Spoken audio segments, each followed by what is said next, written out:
Creed en sus profetas. Jueves 22 de junio 2023, Salmos 47.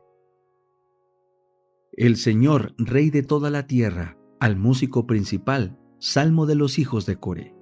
Pueblos todos aplaudan, aclamen a Dios con voz de júbilo, porque el Señor, el Altísimo, es temible, gran Rey sobre toda la tierra. Él someterá a los pueblos a nosotros, las naciones debajo de nuestros pies, porque Él ha elegido nuestra heredad, el orgullo de Jacob al cual amó. Sela. Subió Dios en medio de aclamación, el Señor con sonido de corneta. Canten a Dios, canten, canten a nuestro Rey, canten, porque Dios es el Rey de toda la tierra. Canten con entendimiento. Dios reina sobre las naciones, Dios se ha sentado sobre su santo trono. Se han reunido los gobernantes de los pueblos con el pueblo del Dios de Abraham, porque de Dios son las defensas de la tierra, Él es muy enaltecido. El conflicto de los siglos, capítulo 16, la Biblia y la Revolución Francesa. Con la huida de los hugonotes quedó Francia sumida en general decadencia. Florecientes ciudades manufactureras quedaron arruinadas, los distritos más fértiles volvieron a quedar baldíos, el entorpecimiento intelectual y el decaimiento de la moralidad sucedieron al notable progreso que antes imperara. París quedó convertido en un vasto asilo. Se calcula que precisamente antes de estallar la revolución, 200,000 indigentes dependían de los socorros del rey. Únicamente los jesuitas prosperaban en la nación decaída y gobernaban con infame tiranía sobre las iglesias, las escuelas, las cárceles y las galeras. El Evangelio hubiera dado a Francia la solución de estos problemas políticos y sociales que frustraron los propósitos de su clero, de su rey y de sus gobernantes, y arrastraron finalmente a la nación entera a la anarquía y a la ruina.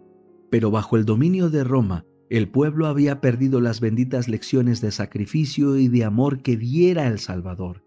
Todos se habían apartado de la práctica de la abnegación en beneficio de los demás. Los ricos no tenían quien los reprendiera por la opresión con que trataban a los pobres, y a estos nadie los aliviaba de su degradación y servidumbre. El egoísmo de los ricos y de los poderosos se hacía más y más manifiesto y avasallador. Por varios siglos el libertinaje y la ambición de los nobles habían impuesto a los campesinos extorsiones agotadoras. El rico perjudicaba al pobre y éste odiaba al rico. En muchas provincias sucedía que los nobles eran dueños del suelo y los de las clases trabajadoras simples arrendatarios, y de este modo el pobre estaba a merced del rico y se veía obligado a someterse a sus exorbitantes exigencias. La carga del sostenimiento de la Iglesia y del Estado pesaba sobre los hombros de la clase media y baja del pueblo, las cuales eran recargadas con tributos por las autoridades civiles y por el clero. El placer de los nobles era considerado como ley suprema, y que el labriego y el campesino pereciesen de hambre no era para conmover a sus opresores. En todo momento el pueblo debía velar exclusivamente por los intereses del propietario.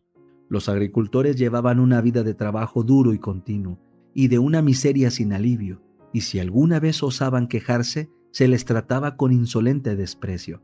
En los tribunales siempre se fallaba en favor del noble y en contra del campesino. Los jueces aceptaban sin escrúpulo el cohecho.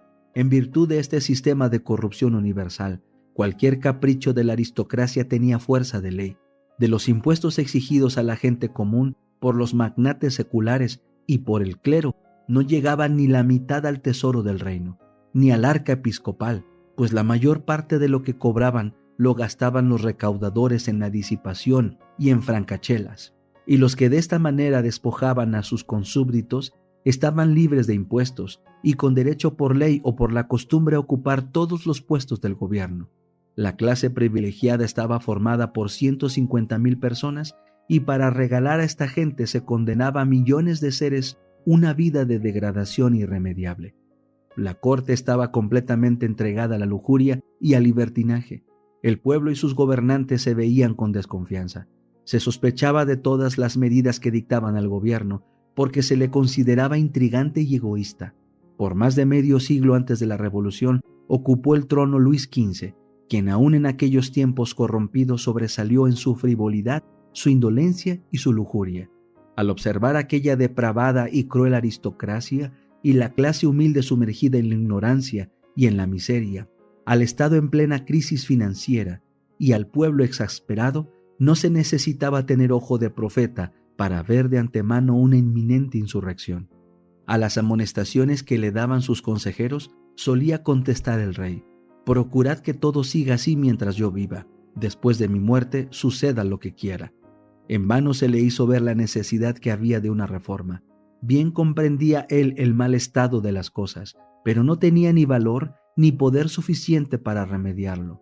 Con acierto describía él la suerte de Francia con su respuesta tan egoísta como indolente: «Después de mí, el diluvio».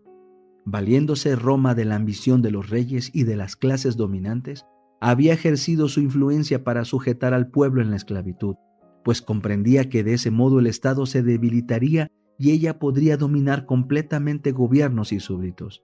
Por su previsora política, advirtió que para esclavizar eficazmente a los hombres necesitaba subyugar sus almas y que el medio más seguro para evitar que escapasen de su dominio era convertirlos en seres impropios para la libertad, 1000 veces más terrible que el padecimiento físico que resultó de su política fue la degradación moral que prevaleció en todas partes. Despojado el pueblo de la Biblia y sin más enseñanzas que la del fanatismo y la del egoísmo, quedó sumido en la ignorancia y en la superstición y tan degradado por los vicios que resultaba incapaz de gobernarse por sí solo. Empero los resultados fueron muy diferentes de lo que Roma había procurado. En vez de que las masas se sujetaran ciegamente a sus dogmas, su obra las volvió incrédulas y revolucionarias.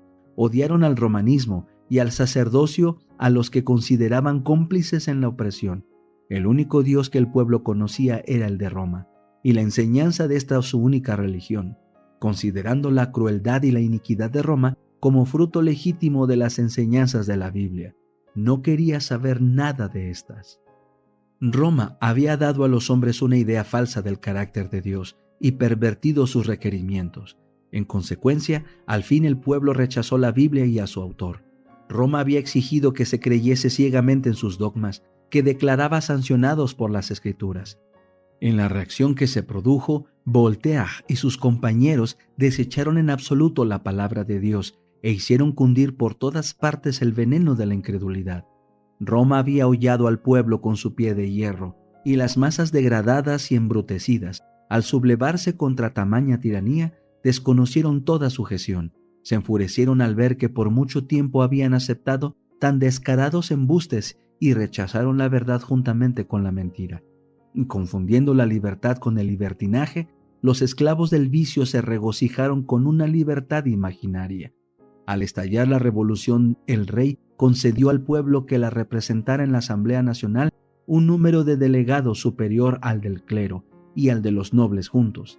Era pues el pueblo dueño de la situación, pero no estaba preparado para hacer uso de su poder con sabiduría y moderación. Ansioso de reparar los agravios que había sufrido, decidió reconstruir la sociedad. Un populacho encolerizado que guardaba en su memoria el recuerdo de tantos sufrimientos, resolvió levantarse contra aquel estado de miseria que había venido ya a ser insoportable y vengarse de aquellos a quienes consideraba como responsables de sus padecimientos. Los oprimidos, poniendo en práctica las lecciones que habían aprendido bajo el yugo de los tiranos, se convirtieron en opresores de los mismos que antes les habían oprimido.